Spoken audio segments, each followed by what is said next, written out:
ایک قرآن عربی ہے جس میں کوئی عیب اور اختلاف نہیں تاکہ وہ ڈر مانے۔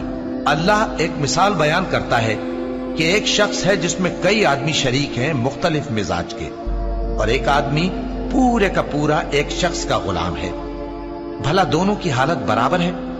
نہیں، الحمدللہ، مگر یہ اکثر لوگ نہیں جانتے۔ اے پیغمبر، تم بھی مرنے والے ہو اور یہ بھی مرنے والے ہیں، پھر تم سب قیامت کے دن اپنے پروردگار کے سامنے جھگڑو گے۔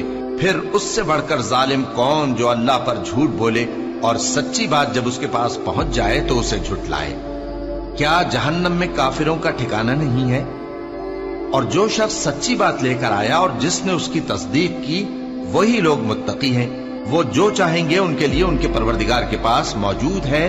نیکوکاروں کا یہی بدلہ ہے، تاکہ اللہ ان سے برائیوں کو جو انہوں نے کی دور کر دے، اور نیک کاموں کا جو